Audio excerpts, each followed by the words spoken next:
ரொம்ப நேரம் உட்காந்து டக்குன்னு எந்திரிக்கும் போது முட்டி பிடிச்சிக்குது, டக்குன்னு தூக்கி வைக்க வரலன்னா ஒரு 4 எக்ஸசைஸ் வேணால் சொல்லித்தரேன். ஃபஸ்ட்டு, ரொம்ப நேரம் உட்காந்து டக்குன்னு எந்திரிக்கும் போது முட்டி பிடிச்சிக்குது, காரில் போயிட்டே இருக்கேன் டக்குன்னு தூக்கி வைக்க வரலன்னா மேபி பெட்டலார் டெண்டனைட்டிஸாக இருக்கலாம், இல்லை ஆஸ்டியோஆர்த்ரைட்டிஸாக இருக்கலாம், இல்லை காண்ட்ரோமலேசியா இருக்கலாம். அது வந்து 15 வயசுலேருந்து 35 வயசுக்குள்ளே இருந்ததுன்னா காண்ட்ரோமலேசியா பெட்லேன்னு சொல்லுவோம். இல்லை வயசானவங்க மோர் தென் 45-50 தான் மேபி ஆஸ்டியோஆர்த்ரைட்டிஸாக இருக்கலாம். இல்லை பின்னாடி முட்டி பின்னாடி பார்த்தீங்கன்னா நீட்டும் போது 2 கால் நிற்க வச்சு முட்டி நீட்டும் போது பாருங்கள் பேக்கர் சிஸ்டம்னு சொல்லுவோம். அதை நீங்கள் ஒரு தடவை ஒரு ஆர்த்தோபெடிஷன் ஒரு ஃபிசிஷியனை கன்சல்ட் பண்ணிவிட்டு இது என்னென்னு பார்த்துருங்க. பட் இப்படி இருந்தது அப்படின்னா சிம்பிளாக ஒன்று தான், 4 பேர் இறங்கும்போது வழியில் உங்களுக்கு மட்டும் வலிங்க, அப்போ மாரில் பிரச்சனை இல்லை, அப்போது உங்களுக்கு தான் பிரச்சனை. அது எப்படி சார் ரெடி பண்ணுறதுன்னா, ஃபஸ்ட்டு நீங்கள் போகிறதுக்கு முன்னாடி சில ப்ரிப்பரேஷன் இருக்குது. கார் வந்துருச்சு நின்றுட்டேன் நான் இறங்கணும் அப்படின்னு சொன்னீங்கன்னா ஒரு 10 வாட்டி காலை மடக்கி நீட்டிட்டு அதுக்கப்புறம் இறங்கினா பெருசாக வலி தெரியாது. ஃபஸ்ட்டு. செகண்டு, காரில் போகும்போது முடிஞ்சால் கொஞ்சம் ஹைட்டில் வச்சுக்க பாருங்கள்.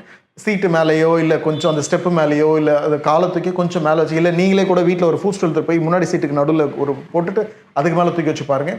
இல்லை அப்படின்னா கார் பின்னாடி சீட்டில் யாரும் இல்லைன்னா கால் நீட்டி வச்சு உட்கார பாருங்கள், முடிஞ்சது. இல்லை பின்னாடி நல்லா சாஞ்சிட்டு இல்லை ஹை கிராஸ்லாம் வாங்கிட்டீங்கன்னு சொன்னீங்கன்னா காலை கொஞ்சம் மேலே தூக்கி வச்சுக்கோங்க, முடிஞ்சது. காலை ரொம்ப நேரம் மடக்கி வைக்காதீங்க, கொஞ்ச நேரம் நீட்டி வைங்க, கொஞ்ச நேரம் இப்படி வைங்க, கீப் சேஞ்சிங், இப்படி கொஞ்ச நேரம் வைங்க. அந்த ஃப்ரண்ட் சீட்டில் கொஞ்ச நேரம் ரெஸ்ட் பண்ணுங்கள். முட்டி அந்த சீட்டை கிக் பண்ண மாதிரி வச்சு தூக்கி இப்படியே பிடிங்க. அதாவது இப்படி தான் சீட் இருக்குன்னா இதில் ஏதாவது உதச்சி இப்படி தூக்கி பிடிங்க, முட்டியை டைட் பண்ணி பிடிங்க. அதுக்கப்புறம் முட்டியை வெறுமனே முடிஞ்ச அளவுக்கு, இல்லை சார் கார் ரொம்ப சின்னது நீட்ட முடியலன்னா கார் சீட்டுக்கு அடியில் கேப் இருக்கலாம், அதில் காலை விட்டு கீழே இறங்கி கொஞ்சம் உள்ள நீட்டி இப்படி பிடிங்க. இப்போ சீட்டுக்கு நடுவில் பின்னாடி கேப் உள்ள அதில் இப்படி நீட்டி பிடிங்க. நீட்டி பிடிச்சி இந்த இடம் டைட் பண்ணுங்கள். டைட் பண்ணி ஒரு 10ன்றது ஒரு 30 வாட்டி. இல்லை சார் இதெல்லாம் எனக்கு வரக்கூடாது, நெக்ஸ்ட் டைம் காரில் போகும்போதுன்னா தூங்கி எழுந்திரிச்சோடனே கல்லு பூத்துறோம் நல்ல எஃபெக்ட்னு சொல்லி ப்ரூவ் பண்ணுறாங்க. அக்யூட் பெயின் இப்போ தான் கொஞ்ச நாளாக தான் எனக்கு வலி இருக்குன்னு சொன்னால் ஐஸ் பேக் எடுத்து நல்லா உத்தரம் முட்டியில் கொடுக்கலாம், நல்ல எஃபெக்ட்னு சொல்லி சொல்கிறாங்க. குவாட்ரிசெப்ஸ் எக்ஸசைஸ்னு இருக்குது, ஹாம்ஸ்ட்ரிங் ஸ்ட்ரெச்னு இருக்குது. அந்த 2 எக்ஸசைஸ் இப்போ சொல்லி தரேன்னா ஜென்ரலாக வாக்கிங் ரெகுலராக ஹேபிட் இருந்தால் பிரச்சனை இல்லை. பட் எதனாலும் ஒரு தடவை செக் பண்ணுங்கள். ஒரு வேலை இன்ஃப்ளமேட்டரி சைன்ஸ் இன்ஃபெக்டிவ் ஆர்த்ரைட்டிஸ் மாதிரி இருந்தால் கண்டிப்பாக ஆன்டிபயோட்டிக் தேவைப்படலாம். அது நீங்கள் ஒரு கன்சல்டேஷன் ஒரு ஃபிசிஷியன் எடுத்துருங்க.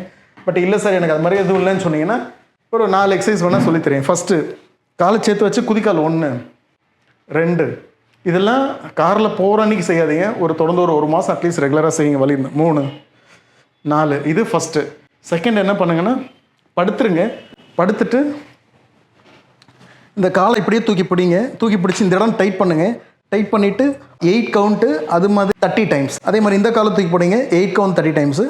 அதுக்கப்புறம் என்ன பண்ணுங்கன்னா ஹாம்ஸ்ட்ரிங் ஸ்ட்ரெச்சு. காலை தூக்கி ஏதாவது சேர் இருந்ததுன்னு வச்சுக்கோங்க, சேர் ஸ்டூலு பெட் இருந்ததுன்னா தூக்கி வச்சுட்டு முன்னாடி தூக்கி பாதத்தை தொடுங்க. தொட்டு ஹோல்டு 10 கவுண்ட்டு 5 டைம்ஸ். தேங்க்யூ.